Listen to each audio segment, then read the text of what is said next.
Hello and welcome to another week of Quarantine Sunday School. Topic for today's discussion is going to be Mosiah 29 through Alma 4. I'm kind of opting to spend more time in Mosiah this week, just because a lot of you who know me know I like kind of those last acts, the final words of beloved kings, of beloved prophets, the things that they do at the end of their lives, always to me are significant. They start to mark the end of their time. They see that, well, when they know that it's coming, when they have this transition, they can see end of life coming. There's certain things that they want to get out there. There's certain things that they want to reiterate. They want us to know, changes that they want to make. And we see a lot of that going on here at the end of Mosiah. So to me, it's fascinating. There's some real interesting events that happen that are very opposite of what you typically see if you read any history of dynastic history of whether you're looking at Ottomans or Merovingians or Carolingians or whatever dynasty, the Tudors, the Habsburgs, the whatever, right? There's typically a lot of machinations going on behind the scenes around how can you get into power. And what we see here in the story with the sons of Mosiah are how do we run away from power? In fact, just to kind of reiterate from chapter 28, verse 10, it says, "Now King Mosiah had no one to confer the kingdom upon, for there was not any of his sons who would accept of the kingdom." They wanted, they'd gone through this transition, this enlightenment. They'd thrown off their natural man. They'd received a forgiveness for their sins. We can see that their repentance was very sincere because of what happens through the rest of their lives. They were not desirous of moving into political life. They wanted to focus on teaching redemption, basic principles. They wanted to go to their brethren, the Lamanites. And so they were on about that business. So not only were they not interested in stepping in and being the next king, they weren't even staying in the country. They were on their way to a very risky, very adventurous next step in their lives. And so that's kind of where we find King Mosiah in chapter 29. He's starting to wrap up his life. He's making the changes that he wants to make. He's, I'm sure, as a parent, grateful that his sons are have turned their lives around and are taking this very interesting next step in their life. I'm also sure that here he is, king of the Nephites, and a seer and a prophet and a very devout man who's has 4 sons.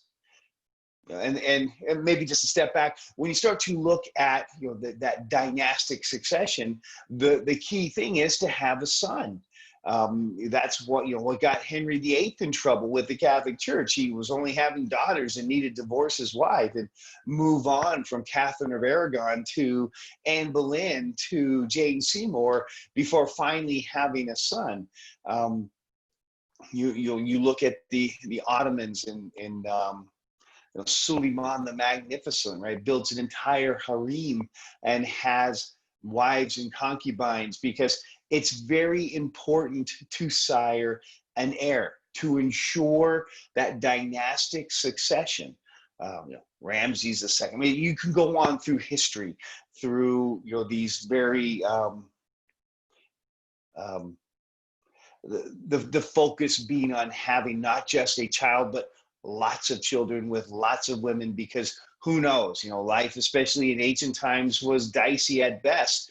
And so life expectancy and infant mortality rates, right? Life expectancy low, infant mortality rates high.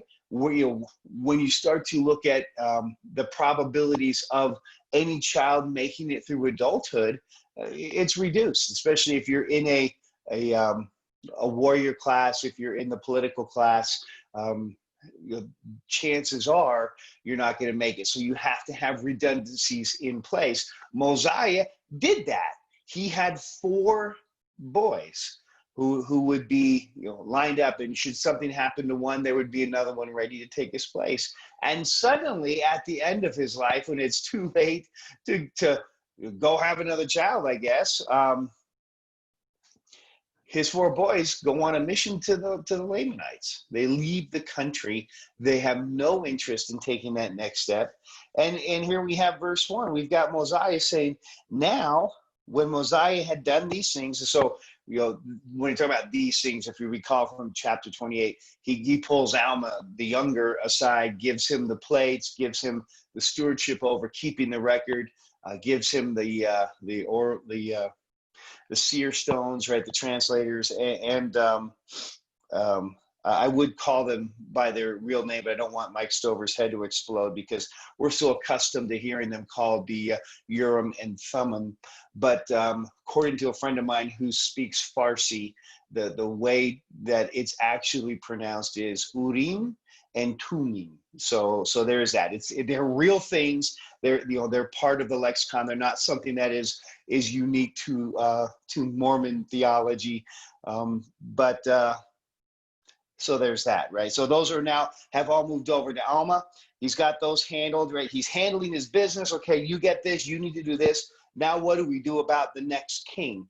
That's going to be the last thing that he needs to figure out. So he sends verse 1, he sent out throughout all the land among all the people, desiring to know their will concerning who should be their king. And that's I think that's a useful thing. I got nothing here. I got 4 boys. They're gone. Who do you want to be the king? And the people reply back in verse 2, Aaron, thy son, should be our king and our ruler. And I wonder if they weren't completely aware of the status of Aaron, that not knowing that he was gone, or maybe not understanding the scale of what he was taking on, that he'll be back in a couple of weeks kind of thing, rather than no, he is on about teaching the Lamanites and he may not come back. So I just wonder if there was, they just didn't know, or they weren't aware of what sort of endeavor this was. And verse 3, now Aaron had gone up to the land of Nephi, therefore the king could not confer the kingdom upon him, neither would Aaron take upon him the kingdom, neither were any of the sons of Mosiah willing to take upon them the kingdom. So they have a flat out no, we're not interested. That's cool that you're the king, that you're a great king, that you're part of a dynasty that's gone back for over 400 years, and suddenly it's ending. That's pretty abrupt. If you look at it, that's longer than the United States has been in existence. So we're over 500 years after they left Jerusalem. Probably the first 30 years they were in a patriarchal structure with Lehi. It wasn't until they got to the New World, Lehi dies, Nephi takes over and is asked to be the king of the people. So there's not, I don't think, an exact date on it. Maybe there is. I wasn't able to find anything specific, but it's probably in that 430, 450 year time frame where this dynasty has been in place, the dynasty of Nephi. And it ends today, right? As far as Mosiah is concerned, he's looking at it and he's like, I don't know what to do. And my kids aren't going to take it. And I'm proud of them. But what do we do about this kingdom? What do we do about the leadership of this place? Because it's not going to be that. And so verse 5, behold, O ye my people, or my brethren, for behold, you are as much, or as such. I desire that ye should consider the cause which ye are called, to consider. How's that for redundant? For ye are desirous to have a king. And verse 6. So you want a king, you need to think this through. And by the way, here's what you maybe aren't aware of. Now I declare to you that he to whom the kingdom doth rightly belong, my firstborn, has declined and will not take upon him the kingdom. So I understand that you want Aaron or Aaron, if you're a Key and Peele fan. I understand that you want that, but that's not going to happen. My son has declined the opportunity to be the king. And verse 7, and now if there should be another appointed in his stead, behold, I fear there would arise contentions among you. Now, why would that be? You look at, again, looking back through history, whenever there wasn't a clear line of transition in place, there was always conflict. This whole idea of a claim or a claimant on the throne. The 100-Year War between England and France started because the King of England, through the Plantagenet line, felt like he was more entitled to be the King of France than the actual King of France. And so, there was again, it was conflict over succession. Or if you have somebody, think back, to the movie Braveheart with the William Wallace story. There were multiple claimants in Scotland at the time of King Edward I and William Wallace in Scotland. None of them could make a case or could align enough votes or enough influence to their side. And so Scotland was without a king for quite a while until Robert the Bruce was finally took and seized that authority. But it took a while because his claim on the throne was through a cousin's, nephew's, brothers, and other people had other claims and they were just a suspect. And so you have now just a massive argument that would often lead to conflict, armed conflict. I'm the king because of this, and here's my army that's going to establish me on the throne. Oh, not so fast, because here's my army, and now we have to fight, and people are going to die because I think I should be king, and you think you should be king, and really none of you have a solid claim, and that's why you're shouting from the rooftops that you should be, because that's what you do if your claim isn't solid. And so that's what Mosiah is worried about here. He's worried about if we pick somebody at random, who's it going to be? And what if somebody else thinks it should be them?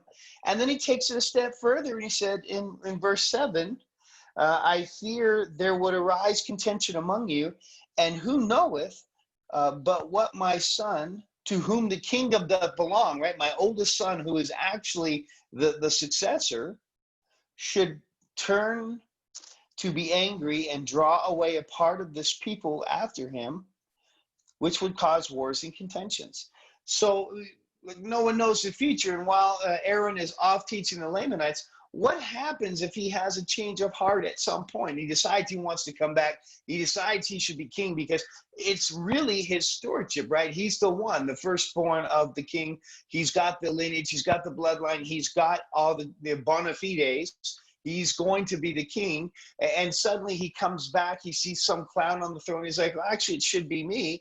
It wouldn't be hard to get some other people over there to say, yeah, it actually should be you. And they would do that for a number of reasons. One, you would expect would be political, right? There's well, can I gain influence, authority, and wealth if I support this person over that person? Yes, if I can, I'm going to go support that person and be a loud advocate, because if I help advance that person's claim to the throne, then I can advance myself politically, right? And through wealth and through whatever, fat no-show jobs and no bid deals, right? So that's how government works. And so here we go, right? They throw this out here, and he's concerned. What if this happens?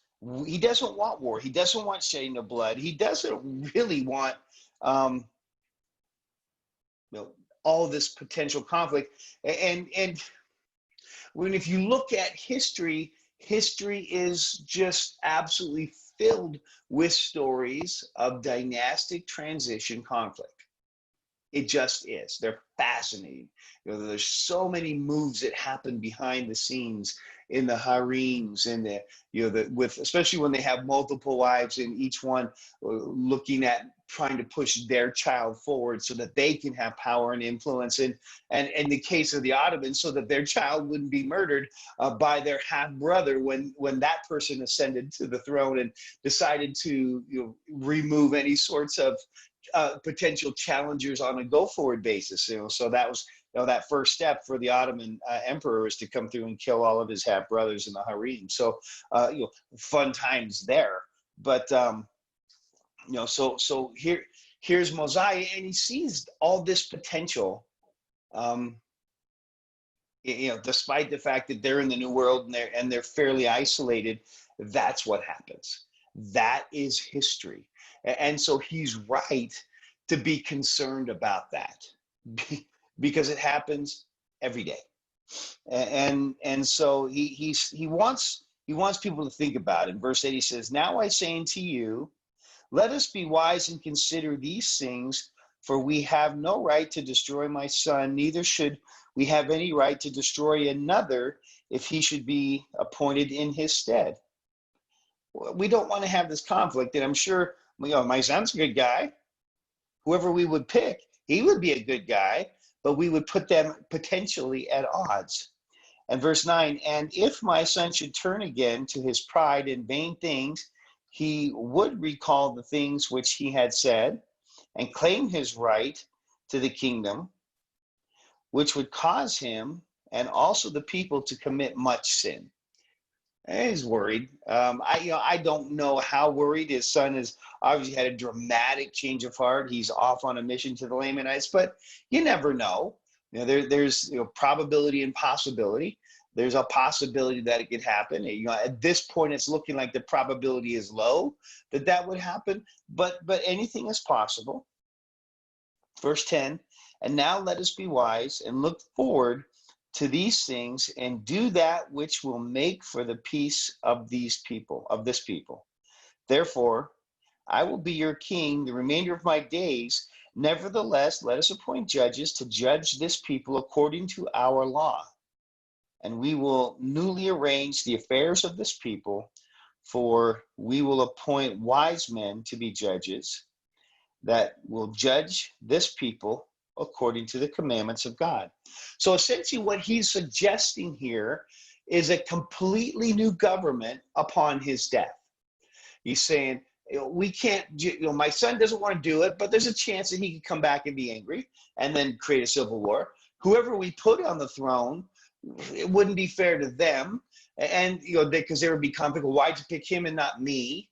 I don't respect his authority because he has no lineage or dynastic lineage back to Nephi like you, King Mosiah.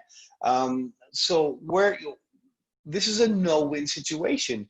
And so from Mosiah's standpoint, it's okay. What we need to do is just end the dynasty with me and move into another form of government so that those potential conflicts will be non-existent. And so what he's recommending here is what they refer to as a theocracy, or a theological democracy. And it's essentially, he's saying, we're going to pick judges, wise men who know the law, and the law is the law of Moses. So that's, so it has at its core, a religious foundation. I'm sure there were other laws that were put in place over time by the different kings, by Mosiah, by Benjamin, by whomever. But at its core, it's the law of Moses that was contained on the brass plates that they brought with them out of Jerusalem. And so we have the law of Moses in place. We now have judges who are going to be acting as both the political and spiritual leaders, because at its core, this is a religious law that they'll be practicing. will put wise men in place, and they will judge people according to the commandments of God. That's verse 11. Verse 12, now it is better that a man should be judged of God than of man. For the judgments of God are always just, but the judgments of man are not always just. Have we seen that in the history of the world, in the history of the country? That's one of those things. If you're a fan of the Civil War history, right? There was the whole Dred Scott um, judgment from the Supreme Court, Brown versus the Board of Education, Roe v. Wade, right? There's a lot of what we might consider bad judgments from the highest court in our land, from wise people who are studied in our laws, and they still don't get it right all the time. And that's what he's saying, because they're men. And so there's always going to be this opportunity to be flawed, to think you have it right, maybe even to be sincere. But you can be sincere and still get it wrong. You can be sincere and still make a complete mistake, or forget about something, or not know about some precedence that was established somewhere that that's just kind of there. It's the failings of man versus the omnipotence of deity. And that's really what he's saying here. It's better that man should be judged of God.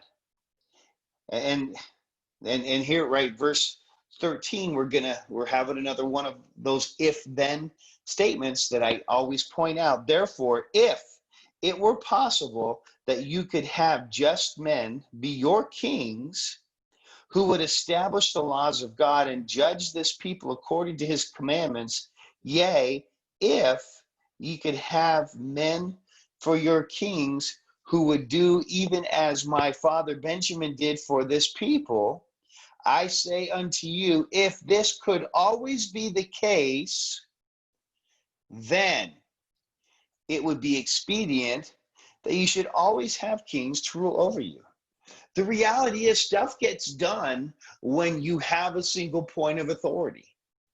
That was one of the big things they talked about, even with somebody as terrible as Adolf Hitler, but the trains ran on time, because that was something that was very important, and he was able to make that happen. They never ran on time before or after, but they ran on time during the Third Reich. So there are certain things that can get done when you have a single point of authority. The risk is that you have this royalty roulette when you've got a dynastic relationship put in place there. Sometimes when you're Philip II of Macedonia, your son is Alexander the Great, and things go just swimmingly after you move on, after you die, and your son ascends to the throne because he was amazing. But for every Alexander the Great, for every Caesar Augustus, for every Marcus Aurelius, there's a Commodus, and there's a Nero, and there's a Caligula. There's just no way, because the gene pool is so compressed, to guarantee that you're going to get somebody good. It's a coin flip. It's a roll of the dice. It's a whatever metaphor you want to insert here. But and that's why I like to call it that royalty roulette. Sometimes you're going to get a winner, and sometimes it's Tsar Nicholas's son, who's Alexander, right? Who's going to have hemophilia, who's going to send the whole Romanov, right? The Romanov dynasty into just an absolute fits, because the one boy heir is going to die young, and they don't know what to do about it. So that's how it always ends up. Is it going to be a good one? Is it going to be a bad one? From Seti to Ramses, that was awesome. From Ramses to who? Do you even know? No, you don't know who that next pharaoh was. And so it's just, it's one of those concerns that Mosiah has clearly thought about. And it's one of those concerns that has affected mankind all the way back to the beginning of time. How do we lead? And what happens when we have a bad leader? And what do we do? Because it's difficult to extricate yourself from a situation where there's a bad leader. And he points that very thing out. In verse 18, he says, "Yea, remember King Noah, his wickedness and his abominations, and also the wickedness and abominations of his people. Behold, what great destruction did come unto them." And so if you're going to make a change like this, such a dramatic change in what these people are accustomed to. Now, again, 450, 60 years, 30 years, whatever that number is, 400 plus, let's go with that, 400 plus years of a particular government expectation. And now you're suggesting a change that has never happened in recent memory, in ancient memory, going all the way back to when Nephi and Lehi show up in the new land. You have had this structure in place. And the reality is we fear change. Once you get into whatever that groove is or rut, that you happen to be in, it takes a lot of activity or a lot of momentum in order to get out of that groove and into something different. Change management is the most difficult part of any organizational structural change. Hey, we're going to do this thing, and this thing is going to make us 30% more efficient, but you have to get on board and do it. Oh, I don't want to do that because I've always done it this way. I've always had this. I've always clicked this button. I always go to this person. I always print this, and that person signs it. Why would I want to get that done all online? That would take so much less time. That would be so much more efficient when I can print this out and walk it over to this person and get that signature, then scan it and then email it. Then, right? You understand what I'm saying here. So that, it's difficult when we have just a basic process that we've done for a little while. But when you have this institutional memory that goes back for centuries, that's what they're up against. That's how significant this change is going to be. And if you're going to do that, you want to do that when you're coming out of a negative experience. Now, the people of Mosiah had a positive experience. So he can't say, hey, remember when I did this dumb thing because I'm a terrible leader? Man, I am so lame. He can't do that because he was a prophet and he was a seer and he was an enlightened king and leader. He had a great example with his father, King Benjamin. But fortunately for him, he had all the people, who had gone back to the land of Nephi and then had to escape.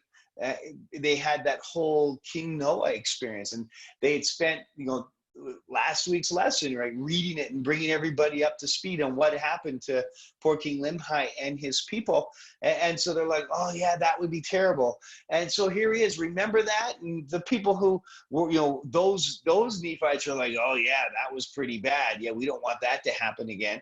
But the people who had been with Mosiah, are familiar at least with the story, even though it's not a shared experience. And so you look at it and they can say, remember this? We need to move away from this because there's no guarantee that we're going to get a winner. So that's the concern is, and if you can always get a good one, you're in good shape, but that's not always going to happen. And we have something in just our recent memory who is the perfect example of how not to be a good king. And so he points to him. Verse 20, but behold, he did deliver them because, and this is talking about the Lord now, because they did humble themselves. So he's talking about the predicament, right, that Noah got the people in, but they were in trouble, great destruction, great iniquity, but the Lord delivers them because they did humble themselves before him, and because they cried mightily unto him, he did deliver them out of bondage, and thus doth the Lord work with his power in all cases among the children of men, extending the arm of mercy towards them that put their trust in him. So some powerful stuff here. We put this into the context of what he's talking about. He's like, King Noah got you in trouble. And by the way, who got you out of it? the Lord got you out of that trouble. Why did he get you out of that trouble? Because you cried mightily to him, you humbled yourself, and that's what he does, and you need to trust in him. And there's an inference maybe that, excuse me, that that the whole idea for this change in government would have come from him. But regardless, the judgment's going to come from him. The law is based off of his law. It's going to be, again, that theological democracy or theocracy that they're going to be putting in place has at its core and structure, the law which is intended to point us towards the coming of Messiah. So there it is. In verse 21, and behold, now I say unto you, ye cannot dethrone an iniquitous king, save it be through much contention and the shedding of blood. Let's not go there. Once you're stuck with somebody like King Noah, to extricate yourself from that situation requires revolution. And in revolution, people die. So we can avoid that. And so that's really what he wants. He wants to move away from this whole dynastic form of government and move it into something new and exciting. Verse 24, and now behold, I say unto you, it is not expedient that such abomination should come upon you. Therefore choose you by the voice of this people judges, that ye may be judged according to the law which have been given you by your fathers, which are correct, and which are given them by the hand of the Lord. So a couple key things, right? We're moving away from a king. We're going to have judges put in place. Those judges are going to be knowledgeable in the law of Moses, right? Because that's the law that was given by the hand of the Lord. They would have had that on the plates. But choose wise men. Don't choose dumb men. You need to choose people who are versed in the law and who are capable of applying that law in a very practical way. Verse 26, now it is not common that the voice of the people, and he kind of gets into this voice of the people a lot, right? So that's where that theological democracy is coming into place. You get to pick judges. Be careful who you pick. Make sure that they're wise men. And he has a lot of faith in the people. Let's say that, because in verse 26, now it is not common that the voice of the people desireth anything contrary to that which is right. But it is common for the lesser part of the people to desire that which is not right. Therefore, this shall ye observe, and make it your law to do your business by the voice of the people. If you follow politics now, you maybe wonder about that. Maybe people have changed and evolved over time. Maybe we've devolved. But at this point in time, Mosiah was convinced that the majority of people are going to do the right thing.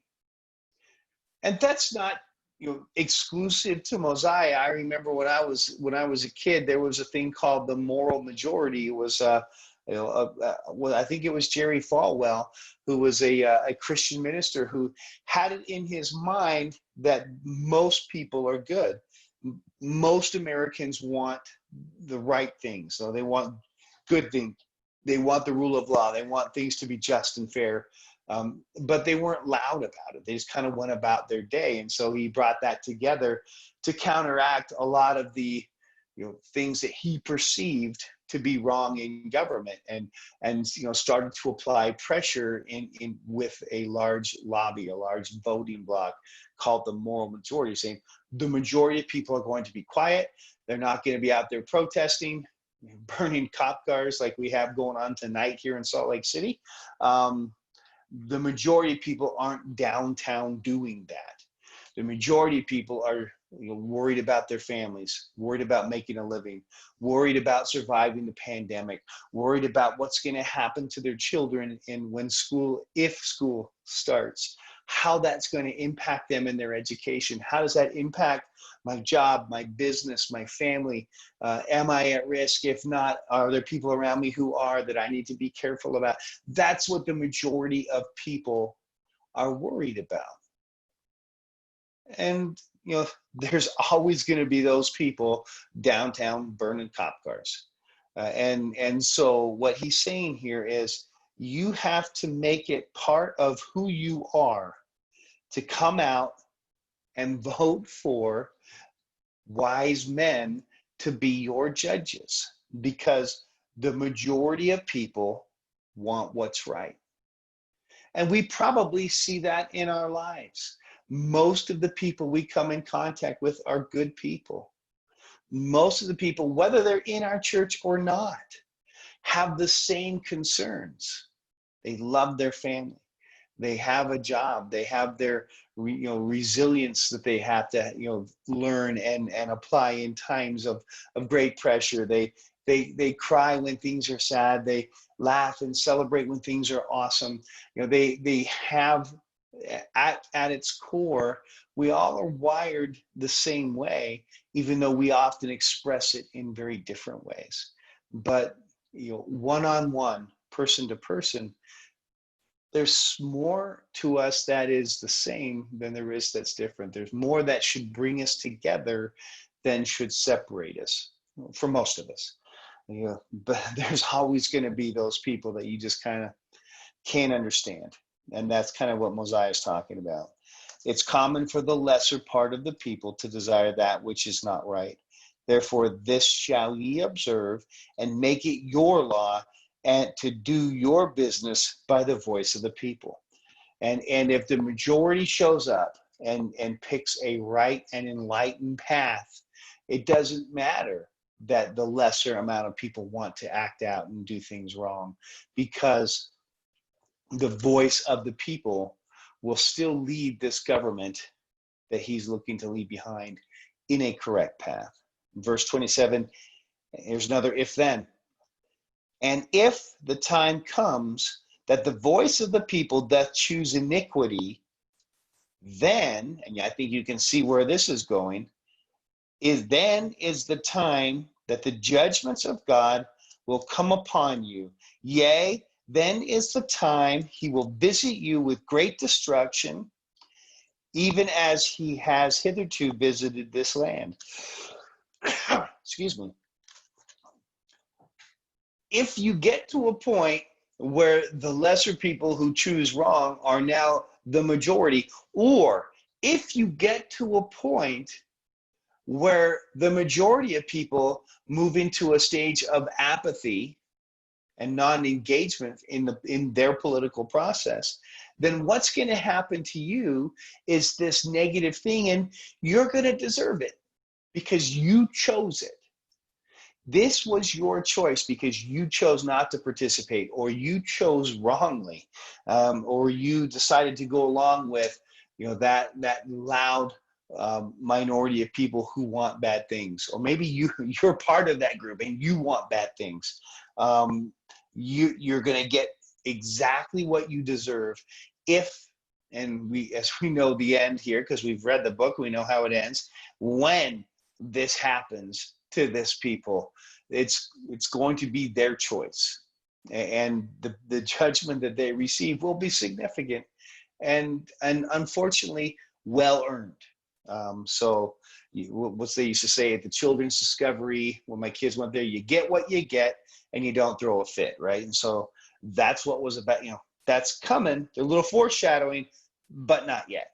We're moving into this, this zenith of leaders with the sons of Mosiah, with Alma the younger, and so on. So we're moving into this, the golden age, right? That the fat, juicy center of the Book of Mormon is now, right? With wrapping up Mosiah and going into Alma, the Book of Alma. There's so much that's amazing in these books that this is really the golden age for this people, at least according to the records that we have. You know, 2/3 of the Book of Mormon were sealed, and who knows how we're, you know, all the other records that Mormon and Moroni didn't consolidate and abridge into the plates. Who knows what else happens? But based off of the records that we have, this is where we are right now. We're moving into this amazing age of enlightenment for these people. It's an exciting time, new form of government, a lot of things that are going to be going on here that should lead, you know, to this rising tide raises all ships. And you know, there's obviously nothing ever moves in a straight line. There's going to be some bumps as we go through this process. Verse 28, and now if ye have judges, and they do not judge you according to the law, which is has been given. Well, anyway, he's establishing the fact that they're going to have appellate court judges, and there's going to be a Supreme Court judge, right? So if you have a judge who's wrong, you can appeal that up to a panel of judges at a higher level. And if they're not doing right, then you can take it to the chief judge. And if that guy doesn't get it right, there's going to be some lower judges who have a chance to, you have appeal to there as well. So it's clear that he's given some thought to this. Because despite the fact that the foundations are the law of Moses, despite the fact that you're voting for wise men, they're not all going to be winners. They're not all going to, you know, head back to Washington, D.C. and keep their campaign promises. It just doesn't happen that way. You know, there's always going to be somebody who is ignorant or apathetic or corrupt. And so decisions can be made, and so that he's put in an appeal process here, and it's smart. It makes perfect sense, and it really sets that up.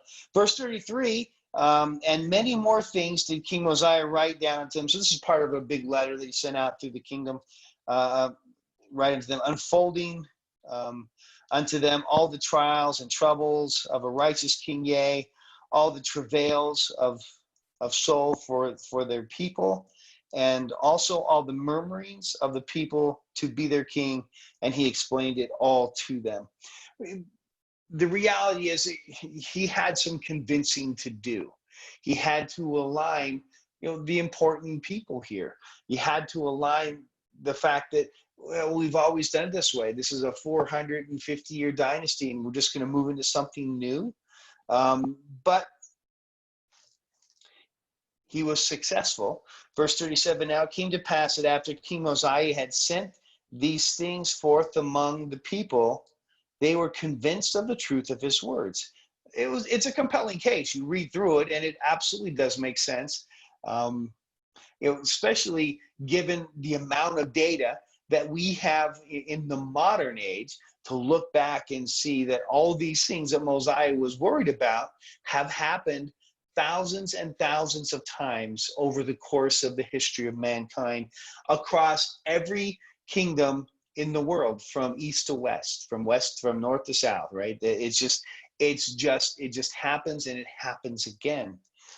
Therefore, verse 38, they relinquished their desires for a king and became exceedingly anxious that every man should have an equal chance throughout all the land, and every man expressed a willingness to answer for his own sins, which is good, because that's how it works.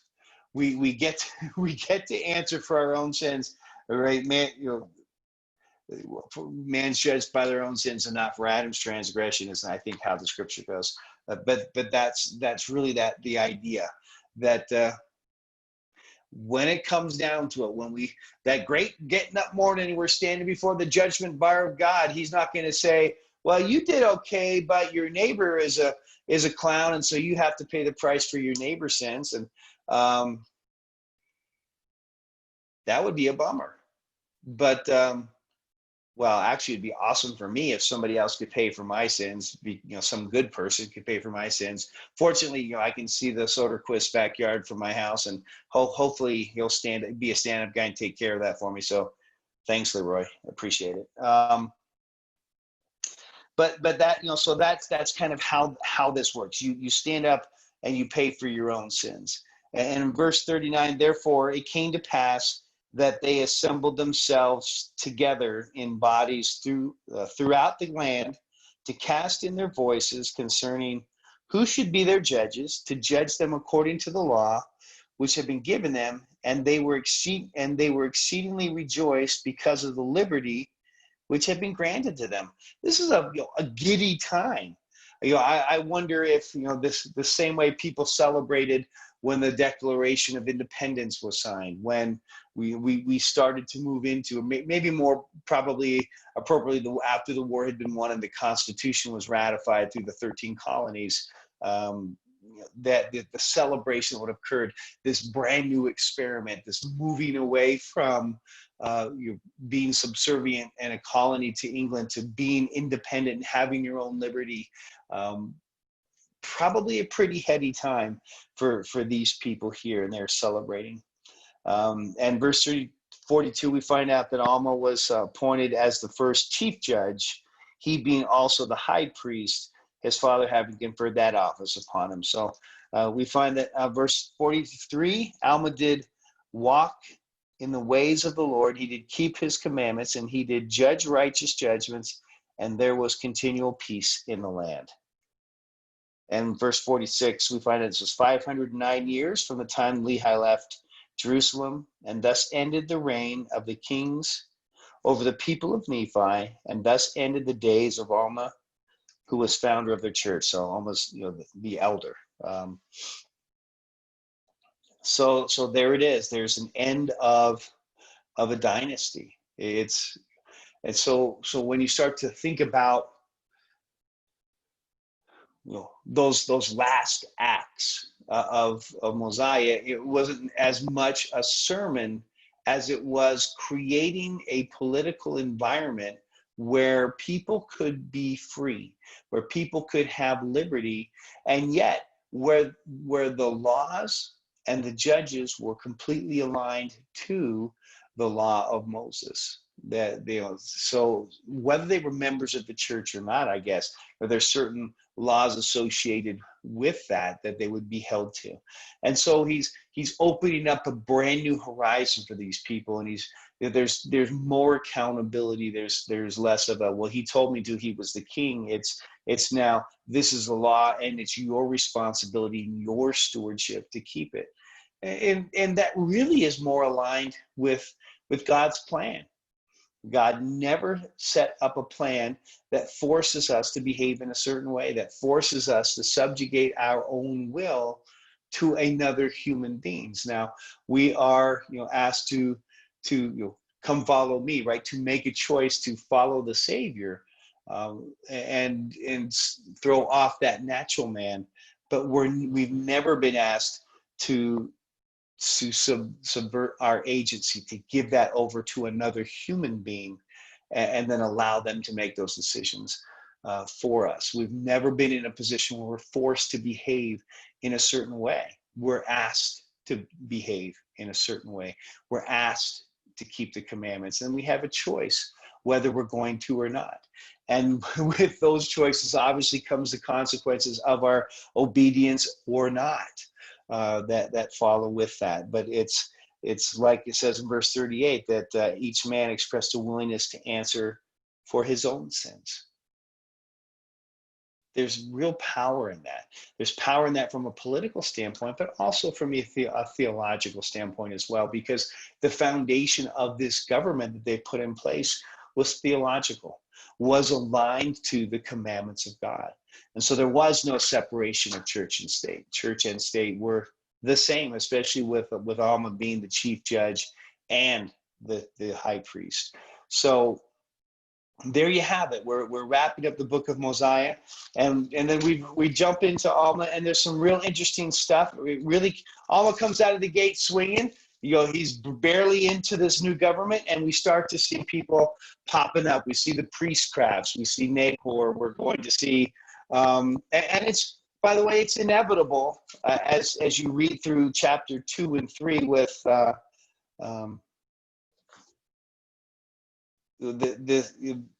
somebody wanting to assert himself to become the king. This whole judge thing is stupid. I should be the king.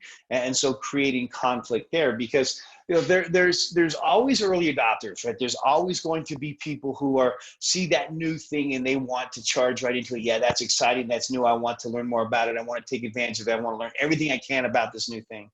There's going to be people who come along, but in that second wave. And then there's going to be people who come along kicking and screaming, and sometimes by hook or crook. And we see that with AMLICI, Amlici. It's late, sorry. And who creates a whole civil war, and there's aligns with the Lamanites, and creates a whole lot of conflict because he wants to take advantage of this new and maybe a little bit chaotic situation in order to further his own interests. He wants to be the king. Now, would he be a good king? Well, I think it's clear that he wouldn't have been. He would have more been, tipping the dial over towards a King Noah type of king, as you read through this. But the fact that it happened, and it happened very quickly into this transition, is to be expected. When you have these moments, you take advantage of that.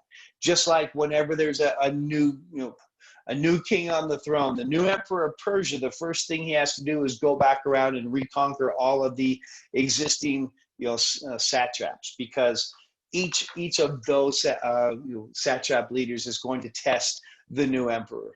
Well, is this person really as good as his father? Does this person, is he going to pay attention? Is there some moment of weakness that I can take advantage of to increase my power and authority and influence and wealth? So that the fact that it happens here is completely human. It's completely expectable. And if it hadn't have happened, that would have been more of the surprise. And so we get to see how that goes, and fulfillment of prophecy as they move themselves into more of a relationship with the Lamanites, the people who followed Amalekite. And so that's kind of the stories that we'll get into, or that you'll get into in your own personal study as we jump into the first 4 chapters of Alma. So there it is. We see that Mosiah is somebody who clearly loves his people. He's somebody who put a lot of thought into what's going to happen once he's gone, and what that transition of power is going to look like. He's somebody who, whether he's just incredibly wise or incredibly inspired or directed, had thought through all of the challenges that would be faced with a bad king. Maybe it's because he's knew his history, maybe because he was able to anticipate what that could look like. But it's really amazing. It's really insightful what he comes up with here as a creative solution, given the fact that his boys are statistical outliers, and they're leaving the country to go preach to the Lamanites rather than ascending to the throne and taking over as king of this particular nation state. So real interesting stuff here. Probably less of it is going to is the sermon based stuff, is the doctrinal stuff. It's really more to me though fascinating how it aligns politically with what you see throughout all time in history, and how they were able to navigate that because they had an inspired leader who and that kind of goes back to chapter 29 verse 13, somebody who followed after the example of another righteous leader, in this case King Benjamin, somebody who worked by the sweat of his brow to provide for himself, somebody who understood that his role as a leader was actually to be the servant to all of these people, not to allow them to serve him as King Noah did. And when you have those enlightened leaders, how good that can be. But when you have those leaders who are not, how bad that can be, and how that, that when the shoe is on the other foot, and what can we do in order to prevent that from happening again. So really fascinating stuff when you look at this through the lens of history. and you compare it and contrast it to what happens in so many other places, I found it to be fascinating, and I know it's less of the feel-good whiz-bang sermon stuff that we often look for in the Book of Mormon, but still, when you start to look at a master class in leadership, in a master class in how to peaceably transition government from one to another, and avoiding to pratfalls, I find it to be incredibly enlightened. And it certainly does kickstart the enlightened age that we're about to step into in the coming week's study. So I'll close in the name of Jesus Christ. Amen.